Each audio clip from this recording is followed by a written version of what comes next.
What is up, everyone? I am Chris Knight, and this is Chaos Central's The Khaos List. And look, right when we start, look at that.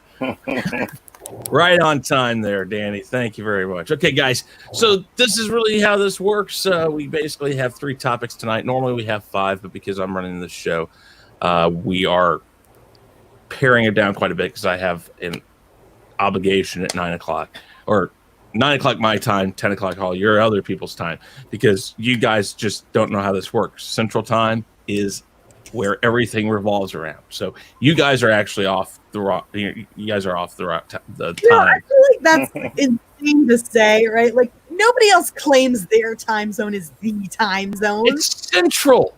It is central. That is central to the world. There is no other central time. What's going on, Andrew? The Austin guys. I'd have to argue it would be Eastern. Everything. So would I. Right? We start everything first. Not to Absolutely. Whatever. Right? New York runs off our time. Whatever. You guys are all wrong. I don't care. All right, so now you know how this is going to work. Okay, guys. So we got 3 topics tonight. We got great panelists, all that fun stuff. So let's just get right to the point and get you guys introduced. Nzo, go ahead and introduce yourself. Tell everybody about yourself and where they can find you, all that fun stuff. And before you say that, Dandelion Fluff, good to have you here. Yes, go ahead. Sir, you can find me at Big Afford Entertainment.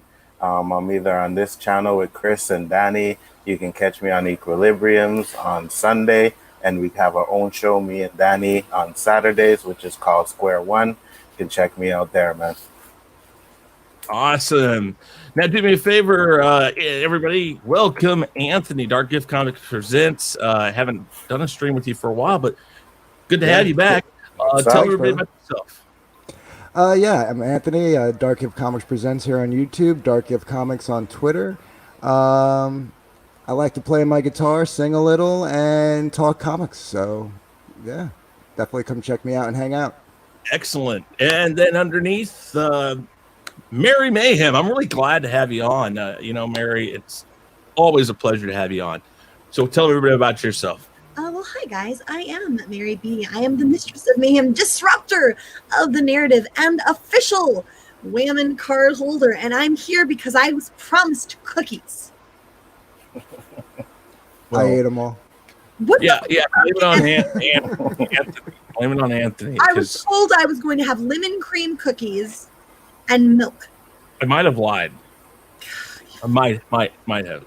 And I know I promised you the last 300 times that I wouldn't lie again, but I'm here under false pretenses now. Listen, you should have learned by now. Just say it. Okay, up next is Danny Graham Comic Chats. Go ahead and tell everybody about your channel, Danny. How you doing, people? My name is Danny. My channel is Comic Chats. I'm 1/3 the Chaos Central crew, myself, Chris, and now Nzo. We have different shows throughout the week. Our first show of the week was last night on my channel, The Chaotic Conversation, where we ranked the top 5 Batman villains. Tonight, of course, on the Chaos List. We'll be on again on Sunday at 3 p.m. Eastern Standard Time for the Rule of 3. And then my show with Nzo, Joe, and Terrence is called Equilibrium at 6 p.m. Eastern Standard Time. And then again, myself and Nzo have a show on Saturday from 4 to 6 p.m. Eastern Standard Time called Square One. Danny. So if you catch any one of those shows, we would definitely appreciate it. Danny. Yes, sir. You said Joe, bro. Where did Joe come from? John. I'm sorry. John. It's okay. Man, I don't have one of those days. I apologize, John. I know he's watching. He's traveling. He had death in his family. Condolences, brother. They're in Florida now. I got you. Hey, Ninjroid. Hey, United Drive. Everybody in the chat, thank you for being here. Let's get to the topics, guys. First topic right off the bat. Joel Schumacher's legacy in Hollywood. With Joel Schumacher's passing at 80, we're asking, what is his place in Hollywood or film history? Do we judge him for the dismantling of the late 80s '90s or early '90s, I should have said, Batman series, or do we hold them in high regard for movies like The Lost Boys, A Time to Kill, and many others? Does the fact that the actors like Matthew McConaughey say that they owe their careers to Schumacher need to be factored into his legacy? With more and more great filmmakers and actors passing every day, does Schumacher make a list of Hollywood greats? I don't know if I'd put him on a list of Hollywood greats. I'd certainly notable, but I don't know if I'd put him on greats. I do think, and we were kind of talking about this a little bit before we got kicked off here, that at some point, and I do believe this sincerely, especially when you have a filmmaker who comes out and apologizes directly to the fan base. It's like, hey, you know what? I could have done a better job. I should have done a better job by you guys. I'm sorry. I'm sorry you guys didn't like it, right? And they take full responsibility for what it is that they put out there. I think that there's only so long you can hold on to that shit, right? Like, am I allowed to curse? I don't know if I'm allowed to. Yeah, you are. You're all right. There's really only so long you can hold on to that stuff, right? And I think especially in this day and age, when we are just inundated with filmmakers who are so pompous and so ridiculous as to assume that fans are stupid and should never have any measure of sway over how you craft these films, right? And they essentially slander us and slap us in the face for our fandom. They call us toxic. They call us all of these horrible names. That is something to kind of put on a pedestal, right? That willingness to take a step back and go, hey, I could have done a better job, instead of slamming the fans for your crappy job, right? Instead, he stood up for that. And I get a kick out of watching those movies, as long as you take into mind that it's going to be a shit show, right? When you watch them, you don't go watch those movies at this point for any reason other than to laugh at it, right? Let it go, guys. Let it go. Well, see, let's see. Okay, so we have St. Elmo's Fire, The Lost Boys. He did 2 In Excess videos. He did Kick, and he did Devil Inside, and then he also did a Kiss from a Rose, the first version for Seal. He did I'm Only Looking, the best of In Excess, a video documentary. I mean, so he has a lot of things here. And of course, Batman and Robin and Batman Forever. I won't say Batman Forever is horrible, but I mean, he has some things to his credit. But I mean, I would agree with you, maybe not a great, but I mean, A Time to Kill, for instance, is really one of those movies that really stands out, though. Anybody else? That movie made Matthew McConaughey's career for real, though. And that's what, again, I have an article pulled up right here. Matthew McConaughey says he owes his career to Joel Schumacher.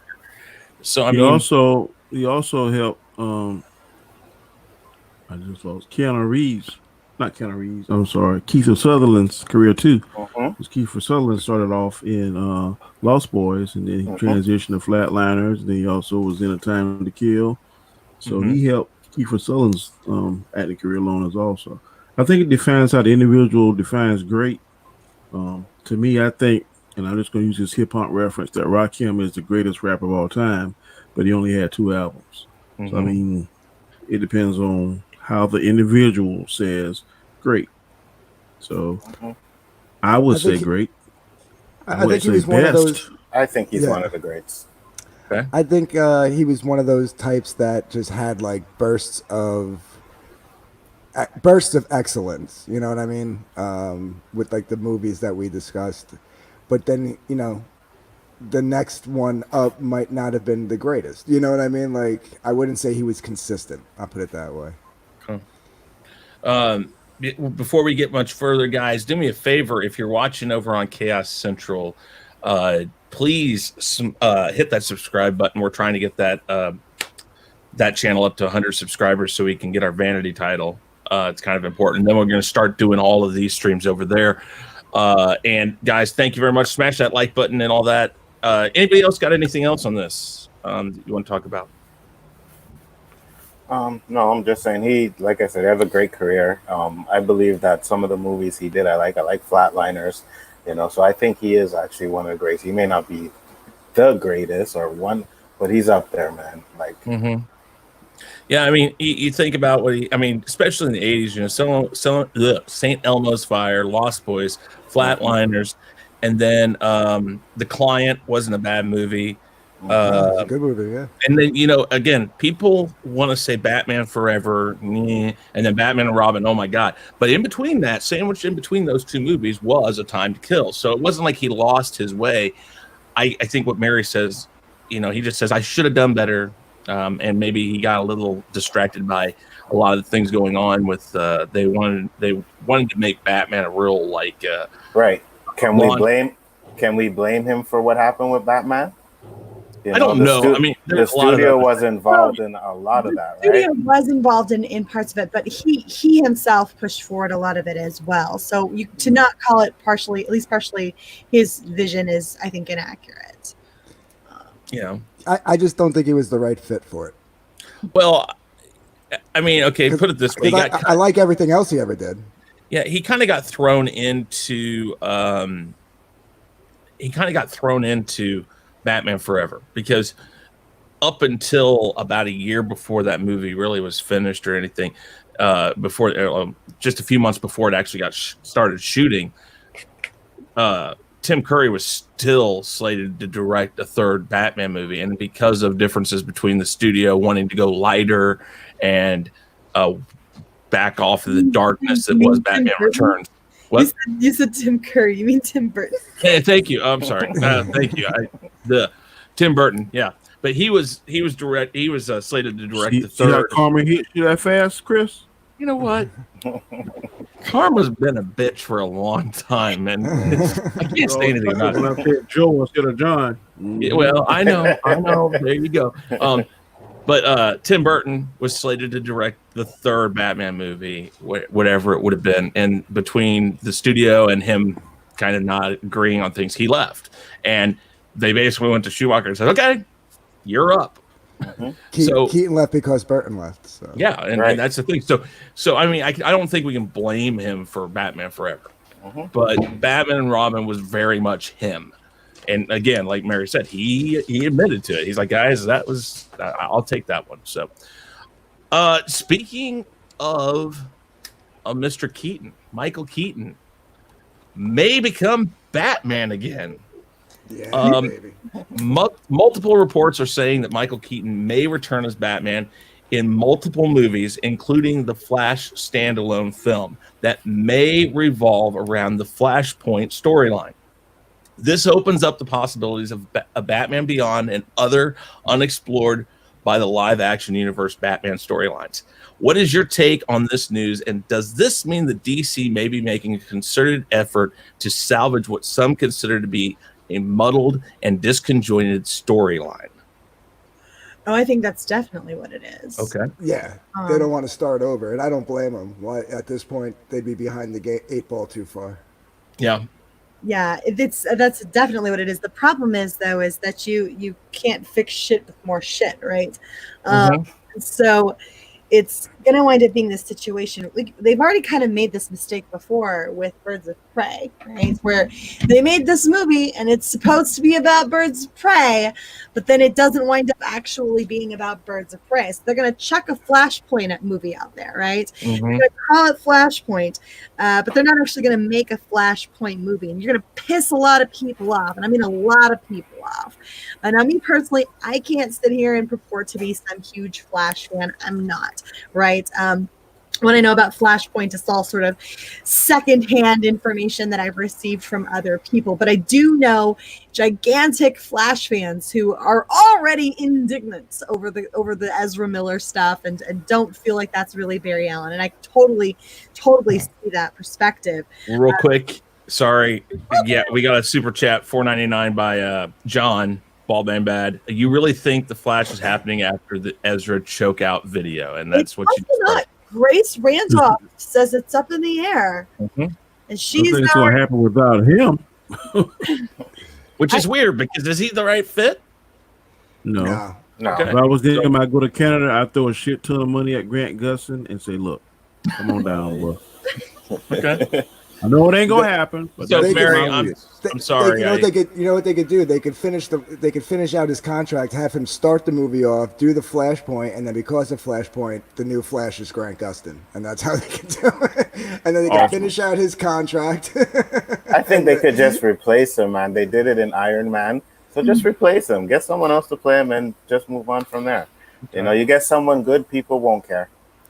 Especially if he wears the mask most of the time. Now, They wait, should pick up from where he on Apocalypse War.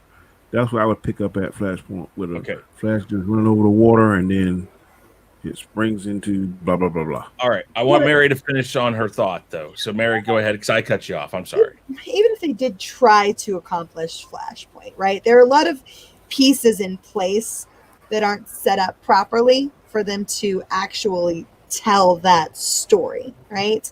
And so I feel like we're looking at probably a pretty big mess with this movie. And all of that, even with all of that being said, right, you kind of have to take into consideration, me personally, I almost don't care because it opens up this potential for Batman Beyond, and what I would not give to see Michael Keaton play grizzled old Bruce Wayne mentoring Terry McGinnis.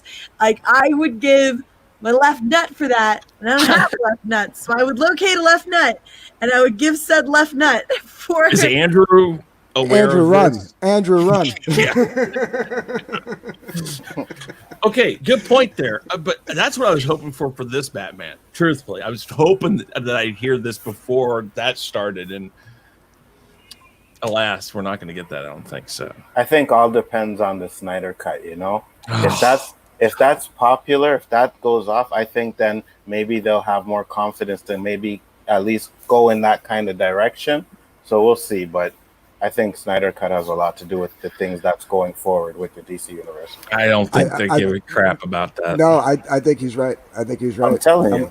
I'm going to be honest. I think he's right. I think if the Snyder Cut does well, they're going to take that. I think that's why they're waiting on that to come out before they move further with Flashpoint and all that stuff. Because I really pray not. No offense to any Snyderites out there, okay? No, I don't think like the Snyder Cut's going to like encompass the future of the DCEU, but I think that if it does well, they'll reconsider some aspects. Right, exactly. Breathe new life into these projects. Yeah.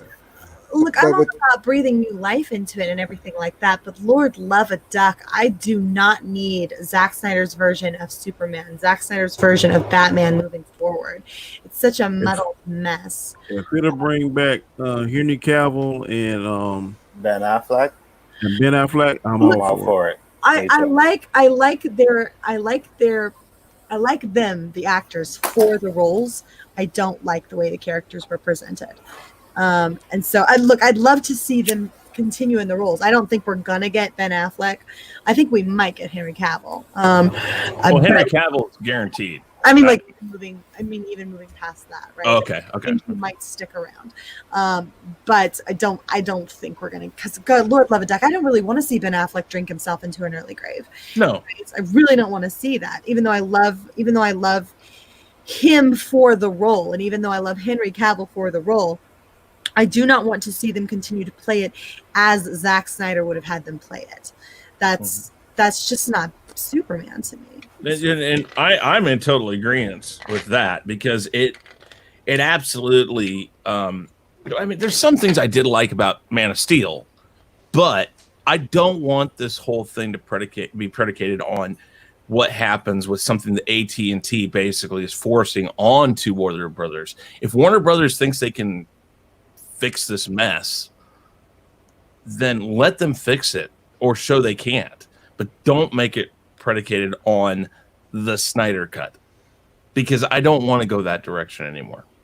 Yeah, it was mediocre. The reception for it was completely mediocre, right?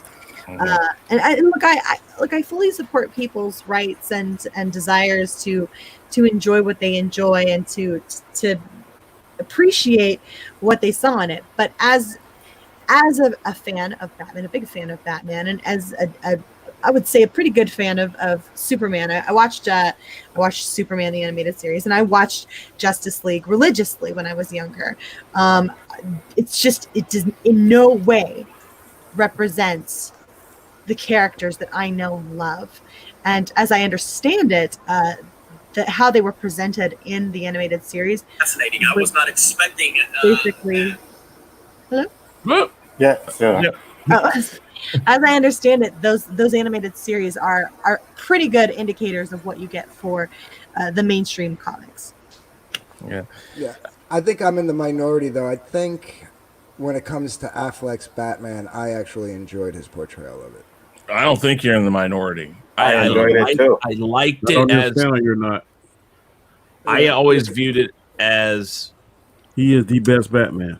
well. It was the Dark. It was the Dark Knight. It was the Dark Knight Returns. That was he legitimately took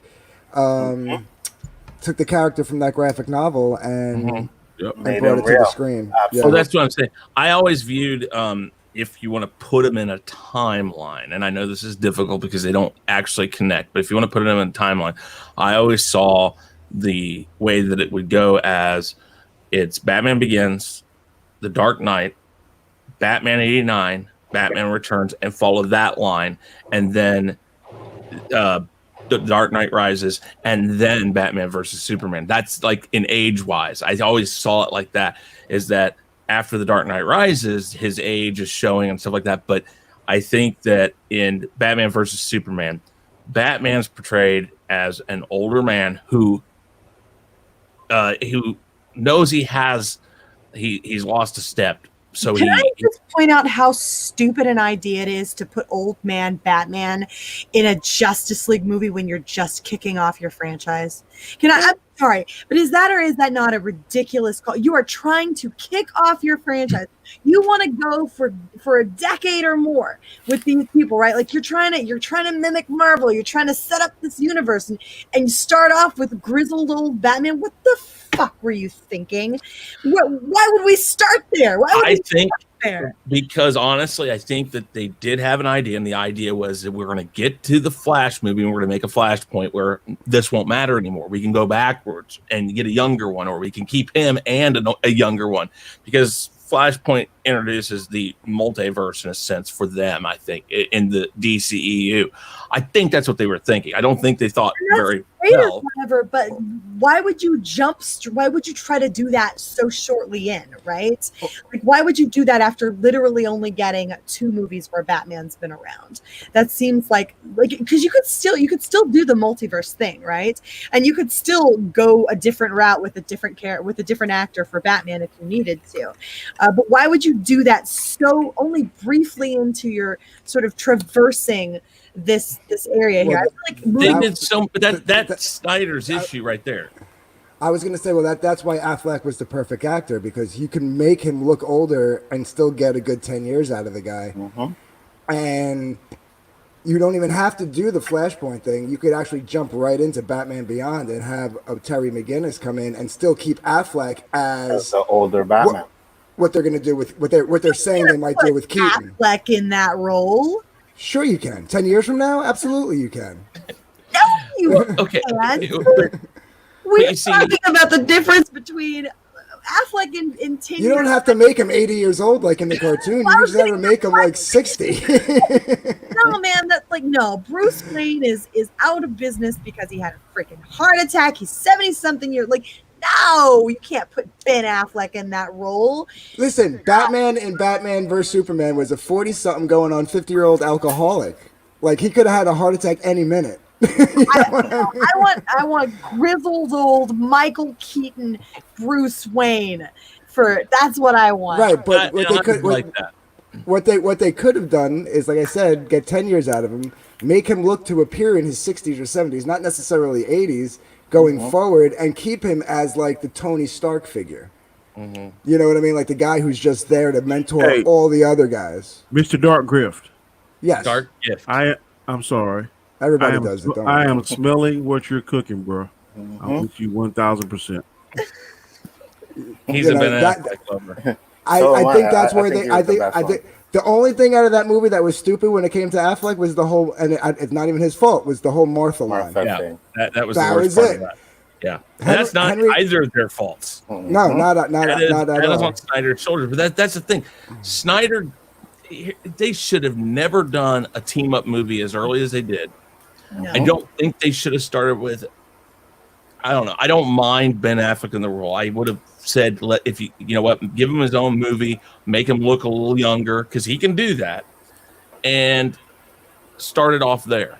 and if you want to age him into his, the way they made him look, that's fine. But they started this way too quickly, jumped and threw everything at it way too quickly, and it just, like I said, was a disjointed mess. One thing I agree with you is that they did do the team up first. They should have had a Batman movie first, maybe Man of Steel 2, and then went into Justice League. Absolutely. Man of Steel. Oh, go ahead. Sorry, Mary. I think this whole thing, like, I agree, is this jumbled mess or whatever. Because now you've got like 3 fucking Batmans running around, right? And so people are going to get really confused off of that, especially if you start introducing this multiverse shit. Not that I think that the multiverse is an inherently bad idea. I just don't know how you get there without having set up the universe initially to begin with, right? And so now you're talking about having Michael Keaton running around, Ben Affleck running around, Robert Pattinson running around. You're talking about having all of these different Batmans running around.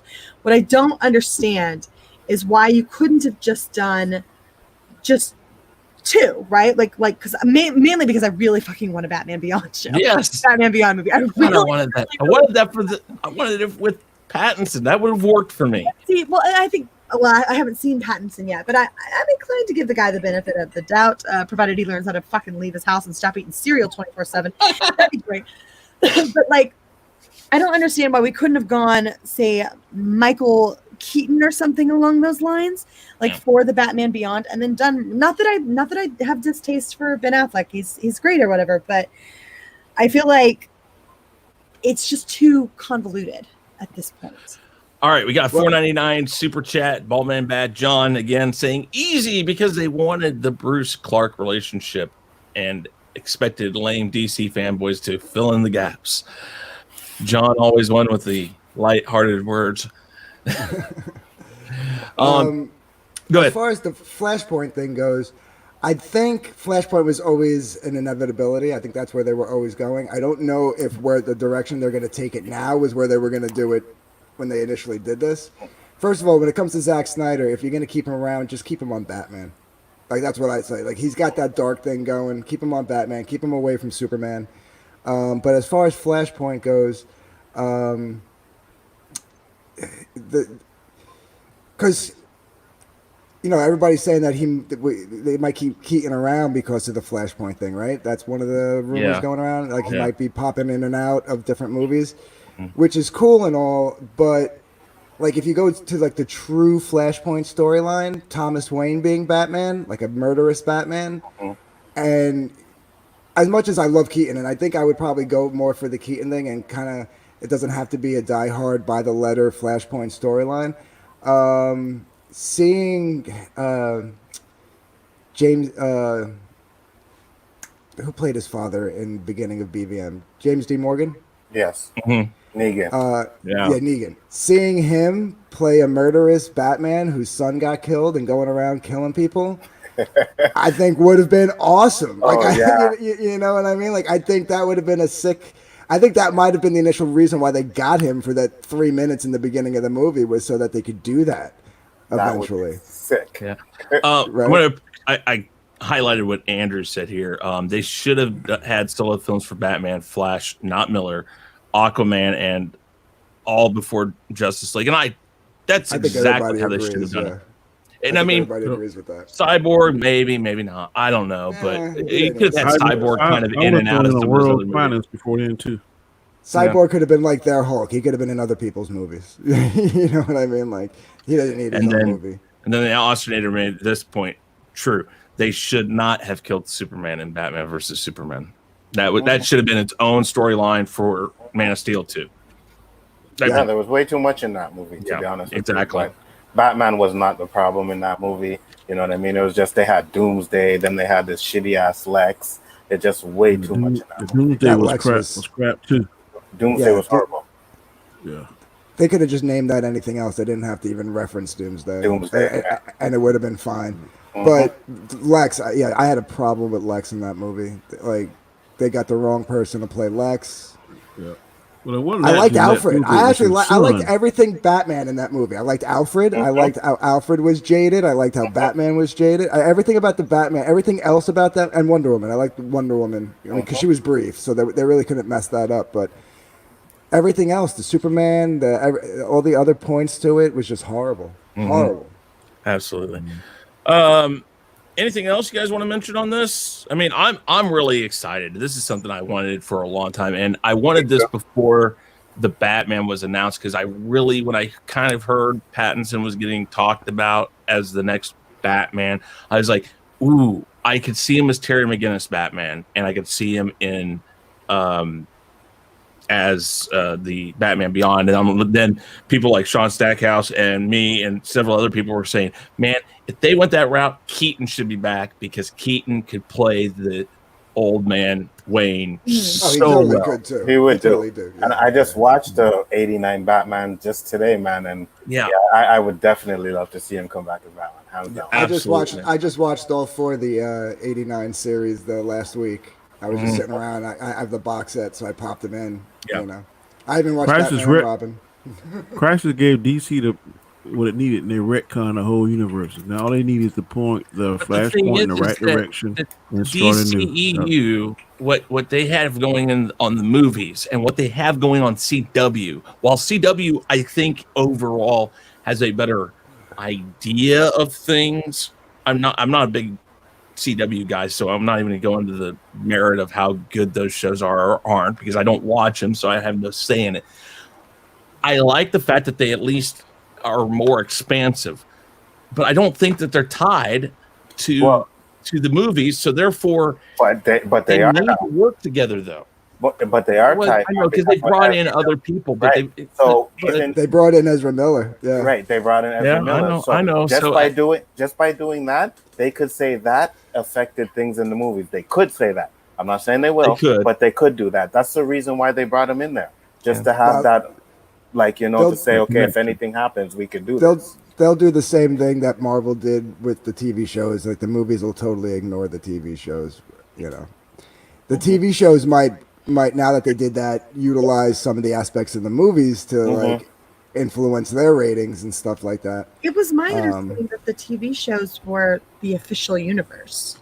They are. It's just, I don't know. Again, you have left hand, right hand, and whichever hand you want to designate to. Right hand there. Well, yeah, but the thing is they, instead of kicking this, the left hand kicking the right hand's ass, it should be saying, "Hey guys, let us help you fix this mess you've got." I agree with you. That's what I've always said. DC is the complete opposite as far as how things are handled that Marvel is. And no matter what you want to say about the Marvel universe and their TV shows, the different TV shows they've had, they fit into the movie universe seamlessly for the most part. I'm not going to go, because they did it that way, though. But that's exactly the point. They work together. It didn't matter what that way. But the DC TV shows handled it. Well, basically, they handled it like a long time. I used to watch the CW shows. I haven't watched them in like 3 or 4 years, so I missed I'm behind like 3 or 4 seasons. But a long time ago, like when they started off, they had the main 3 shows. They had Arrow, Flash, and Legends of Tomorrow. And that was it. And then you had Gotham pop up over here, and you had Constantine pop up over here on 2 different networks. Supergirl popped up over here. So when they said, are they connected? They were like, well, multiverse. And that's what the producers said from the get-go. Yeah. And this way they could say, if they wanted to ever do a crossover, which they eventually did with Supergirl, they could do it. And then when they go back to their respective worlds, and then you had Lucifer pop up, which is I thought was one of the great. I mean, even though it was one of those buddy cop shows, it was still great. I love that guy as Lucifer. Yeah. But yes, so I mean, they handled it really well. And then because they used that years ago, when the producers came out and said, "Oh, multiverse," when they wanted to start interacting the shows and they wanted to pull them all into the same universe, they were able to do it. And they were able to do it right. Absolutely. I'm just hoping that the movies follow the same mentality and do it right. They've got it, but that's what I'm saying. They need to start, the TV guys need to start talking to these movie people and say, guys, this is what we've set up for you. We've given you a great setup. We've given you the blueprint. Follow it. But I think Zack Snyder was kind of the problem there. I think Zack Snyder kind of fucked with stuff. Well, I think his approach, and he was the initial approach, right? So it wound up being skewed from get-go. And how do you get everything back on track when your first freaking few movies, we'll say 3 movies for the sake of, Justice League Snyder Cut's coming out or whatever. Yep. Your first 3 movies or whatever wind up having you in such a bizarre state for things. Well, right? I'm sorry to cut you, but I'm no Snyder fan. But to give him a little credit, I think the studio was like, we need to catch up to Marvel. Yeah. Oh, absolutely. They're messed up. Yeah. No, I acknowledge that completely, but you still have to note that these were his vision, right? Yeah. Yeah. And so while they may have mandated that he do these movies in particular, what they didn't necessarily mandate was how he went about that, right? And so then, of course, the movie withdraws and they have concerns for Justice League, and they Frankenstein monster it together with what Joss Whedon wants to do or whatever. And so you wind up with this Frankenstein monster when it's all said and done. But initially, the vision was Zack Snyder's. And so I think because that was so different and not necessarily something that resonated with fans in the way that DC would have hoped, it's really hard to steer the ship and to correct that. Now, they have done some correcting, right? Now, Wonder Woman was wonderful, obviously, pun intended. Aquaman was amazing. I really enjoyed it. I've heard wonderful things about Shazam, haven't seen it. Awesome movie. I loved it. There are ways you can go about correcting this. I don't think Flashpoint's the way to go. At least not unless you're going to try to legitimately tell the Flashpoint story, right? And so otherwise I think you're going to wind up back on this sort of off track like they did with Birds of Prey. You can overcorrect. Yeah, I think sorry, go ahead. No, you're good. Go ahead. I was just going to say, I think that the fact that you have to add into this universe Suicide Squad, Birds of Prey. I mean, there's some like really question marks. I mean, I didn't mind Suicide Squad. There were definite missteps within the movie, but I didn't think it was a horrible movie. Mm-hmm. I just think that they needed to tweak some parts of it. But then they come out with Birds of Prey, which is supposed to tie into that part of the universe, and it just they mention it once. Yeah, she mentions it in passing. That's not just that, but the Black Mask, all of that stuff. It's like, come on, folks. If we're going to, who's talking to who here? Well, I'm happy to ignore Birds of Prey. I don't feel but it's there. I just watched it for the first time the other day, and I actually have to agree with. I don't know if anybody watches Yellow Flash. Mm-hmm. I watched his review back in the day, and he's even said, he goes, not a horrible movie, not as woke as anybody thought. Because the marketing was so woke. I think the marketing killed that movie. Mm-hmm. But it's not a Birds of Prey movie, though. It's not. I mean, the only Birds of Prey that's in it is Black Canary. Yeah, it might be a setup to a Birds of Prey, but it's not. Right. But what I'm saying is, they should have just called it a Harley Quinn movie. Yep. Yeah, and that would have been fine. It still sucked or whatever, but that would have been fine. But my thing is like, I feel like we can actually ignore Birds of Prey, guys. We don't have to. It doesn't tie into anything massively thus far, right? It's just sort of like you can ignore Suicide Squad. Yeah, Suicide Squad. I'm so sorry. You can ignore that movie too, right? We can ignore that movie. We don't have to go back to that. We don't have to revisit it. It doesn't have to play a role in anything.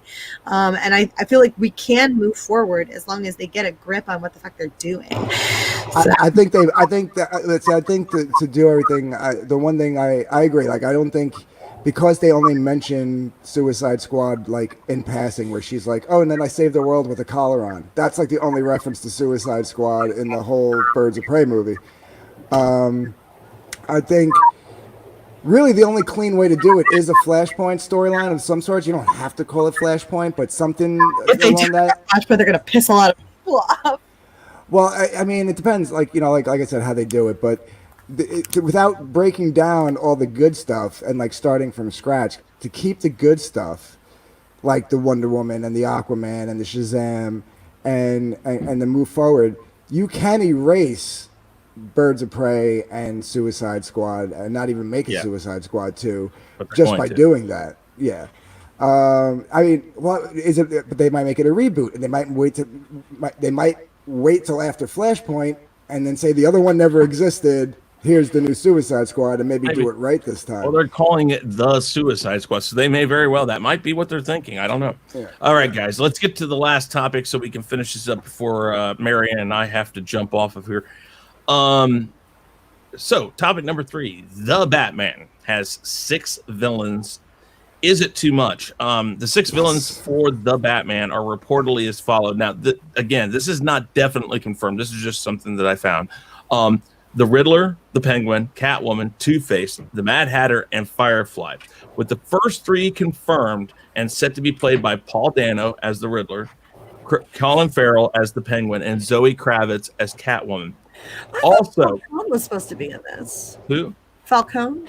Yes, he is. But I didn't mention him because as far as, I mean, he is a villain, but he's not the colorful villain. Yeah, I guess I would put. Also, the Riddler is reported to be considered the main villain. 1, are 6 villains too many and cause to be concerned? And 2, are these actresses the right people for the parts? And if the other 3 are to be used, who should play them?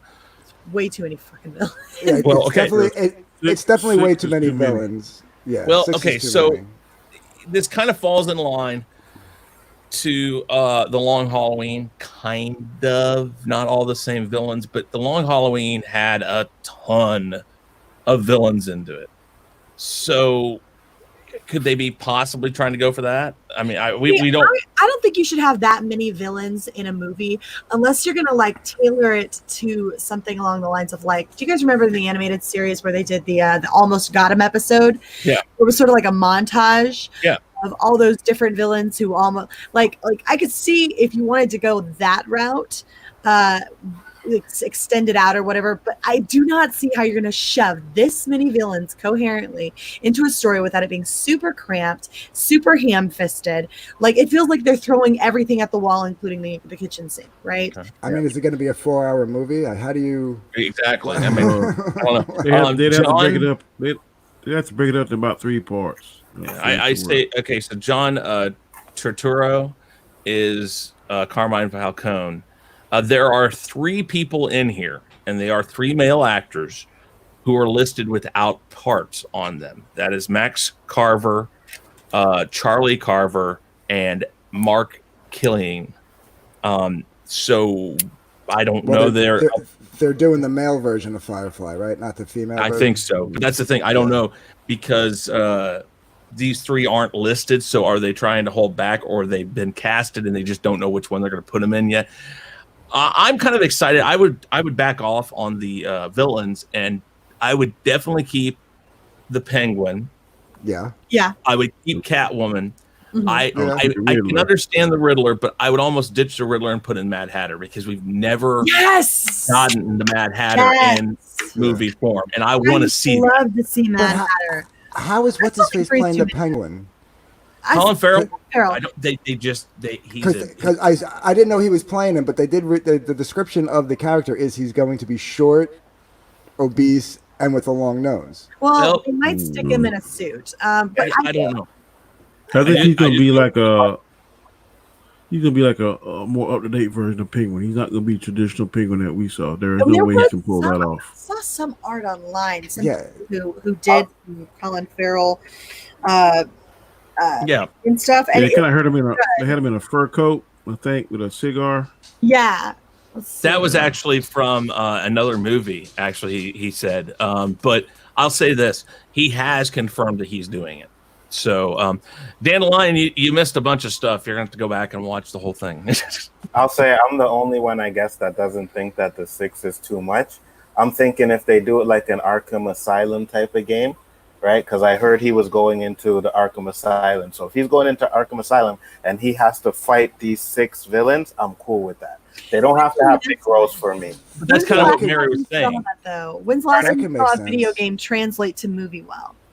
That and it's true. Well, okay, I understand he's mentioning a game, but it doesn't have to be a. But what you said, Mary, is that montage type of thing. Let's give 1 or 2 of the villains the main scenes. And then while he's going through there, he has to fight other villains. Like he has to fight, like, let's say, I don't know, Mad Hatter or something. After he beats him, then he's going through and another villain comes up. I'm good with that.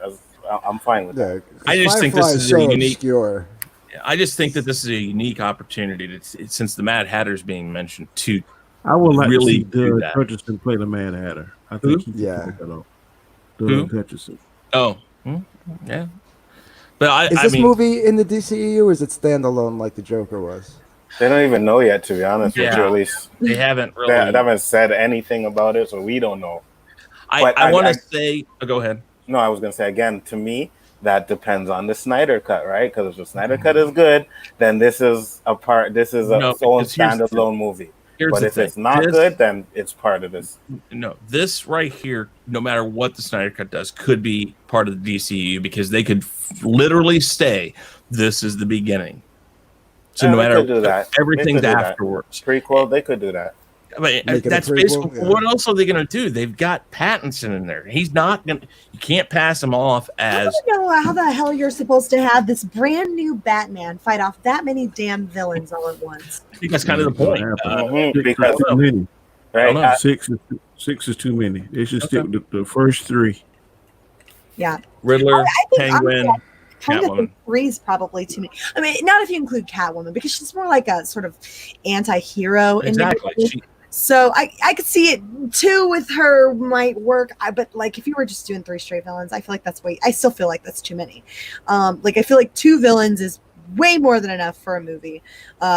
If you got like one as a sort of offside thing, but they're throwing Falcone in there too, right? Yeah, they are. That's enough for shit. Batman Begins did Falcone pretty damn well, right? Like yes. So it'd be like.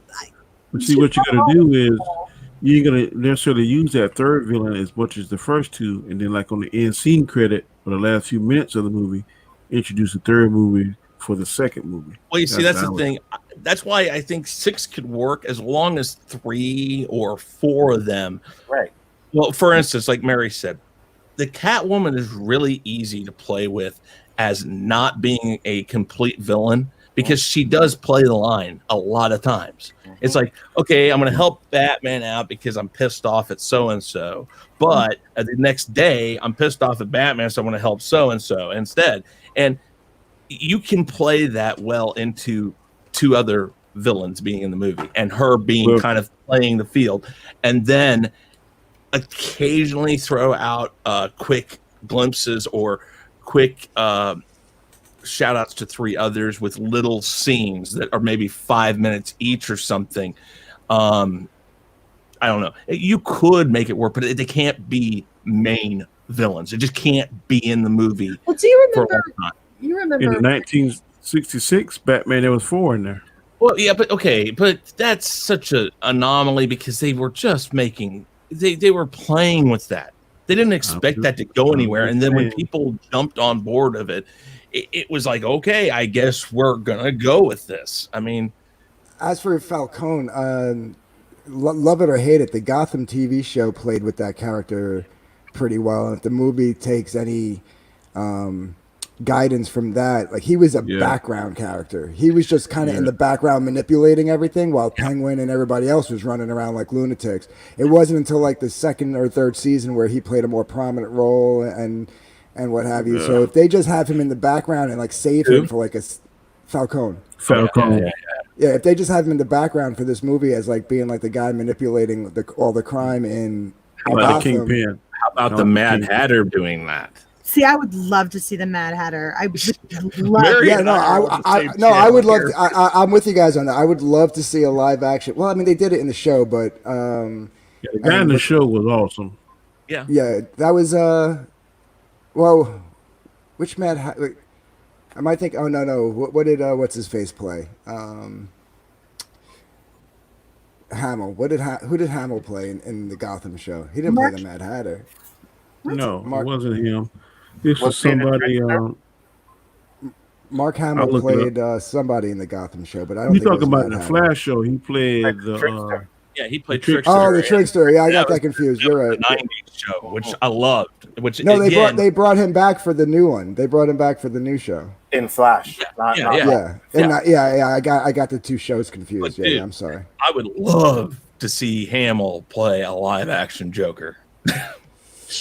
Well, he's far too old at this point. Hey, you shut your mouth. Stop.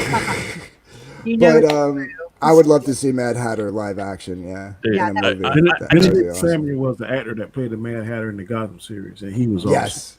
Yeah, he was younger. And you see, here's the thing: when we're adding all these actors or all these villains in there, man, that was the perfect time to go to the Gotham and pick some of these guys out of it and say, dude, you were great. Let's give you a live action movie of your character from that show. Yeah. Gotham did all of their villains well, with the exception of Mr. Freeze to me. Yeah, I was about to say there's a couple that are meh. But the fact, like I think we've mentioned it before, Fish Mooney. I mean, God, for that fits in that line of Harley Quinn, made for that show, made for the comic books. You know, Harley Quinn was just kind of thrown out there for, I mean, I said comic books, but for the animated series, and it becomes such a beloved character. Fish Mooney maybe not as beloved, but definitely worked in that series very well for being. And it made up character, and you know. And I loved the fact that they got help me out here. My brain just went blank. Who played Fish Mooney? Jada Pinkett. Well, yeah. I love it. She was perfect for it. So, anything else on this, guys? 6 is way too fucking many. 3 is probably too many, but you know, you could juggle it. I still think they're just throwing everything they can at the freaking wall right now. That's what I don't think that the DC people, as far as the movie side of things go, have any clue how to handle this properly. And until somebody like Firefly, I don't get. They have the people, but they just don't listen to the people. They don't have animated division is awesome. Yeah, what? They won't listen to them. Marvel's main guy, Kevin Feige. Yeah, Kevin Feige. They don't have a Kevin Feige. Somebody that, for all of the faults you can throw at Marvel, the fact that they do work fairly well together, and again, fairly well with the TV series. There's somebody there looking at things and saying, left hand talk to right hand talk to left hand, left brain, right brain. They all work together in a sense that it comes together and feels like there's some. Now that Feige's in charge of everything, the show should even work more seamlessly with the movies. So that's what I think DC needs. DC needs one guy up here saying, TV people talk to movie people talk to TV people. No, we're not going to do it that way. We got to do it this way. We can't throw 900 villains in this movie, people, because yes, I want to see all of these, but we don't want to kill the chance of seeing these people again because we've put too many people in there. And that's the problem with 6 villains, I think, is that you put 6 villains in there and let's say 4 of them are just and you didn't give enough time to develop those characters. They're not going to get a chance for another 10, 15, 20 years to be in a movie because the people are going to be like, oh, I hated that. I don't want to see that again. I don't know. No, I agree. I mean, look at 89 Batman. It was Batman and Joker. Yep. You know? And even the second one was, again, Catwoman didn't overdo it there. And you had Max Schreck. So you had 2 behind, like, kind of villains, but you had the villain, which was Penguin. So, I mean, that if some of these, if 2 of the 3, if we do go with 3, let's say, if 2 of the 3 are back here playing with the main villain to help him get somewhere, okay.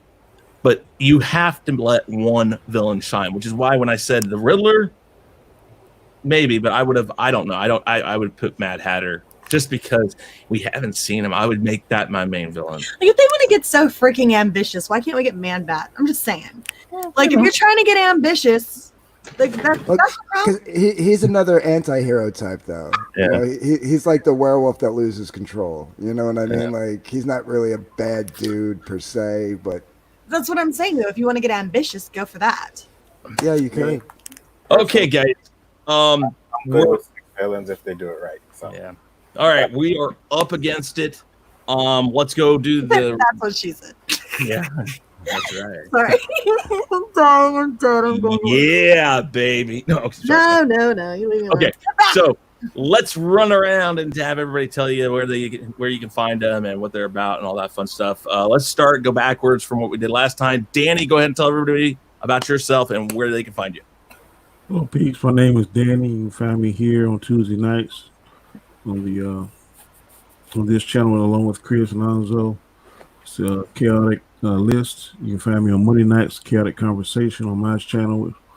Also on Saturday nights, you can find me on my other show called Square One with Anzo. And on Sundays, you can find me twice, one at 3 p.m. Eastern Standard Time, along with Chris and Anzo in the Rule of Three.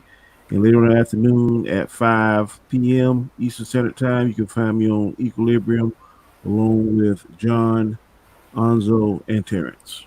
Awesome. Up next, Miss Mary Mayhem, the mistress of mayhem. Tell everybody about yourself, where they can find you, and all that other fun stuff. Well, hi guys, I am Mary B. I am the mistress of mayhem, disruptor of the narrative, and official Whammon card holder. You can find me over on my channel, Mary Mayhem, where I talk about newsy news stuff during the week and have a little fun on the weekends. You can also find me over on Midnight's Edge for Toxic Femininity on Monday nights, as well as Geeks and Gamers. So come check me out. Yes, indeed. And then Anthony of DarkGift Comic presents a great, talented artist and an okay musician. I mean, he's all right. Check him out. Go ahead and tell everybody about yourself. Yeah, like Chris said, DarkGift Comics presents here on YouTube. I like to talk about the comic book industry and play my guitar a lot. And you can find me on Twitter at just DarkGift Comics, where I tend to talk about the same stuff. So yeah, come hang out and we can rock out or get nerdy. Either way. And he also has some articles up on chaoscentral.com. Check that out. Up next, and not last but not least, Anzo, go ahead and tell everybody about yourself, where they can find you, all that fun stuff. Absolutely. You guys can find me everything what Danny said. The 3 Chaos channels, the Chaos Centric, catch me there. Catch me at Square One, catch me Equilibrium. You can catch me streaming at Rob on Rob Storms Live. My channel is Big Afford Entertainment, so that's about it, yo. All right. And then I am Chris Knight, and this is The Real Review 3000. You're watching this on, but it's also simulcast over on Chaos Central, our YouTube channel. I've put the link in the chat several times. I'll put it out there right now. Let's see here if I can do this right here. This is the Chaos Central YouTube link. Please go over there and subscribe. So we get to 100 subscribers, get our vanity link. We'll start doing our streams over there, all of that good stuff. Guys, thank you for coming today. All of you on the panel, thank you very much. Great time as Absolutely. always. And with that said, everybody say goodbye. Peace.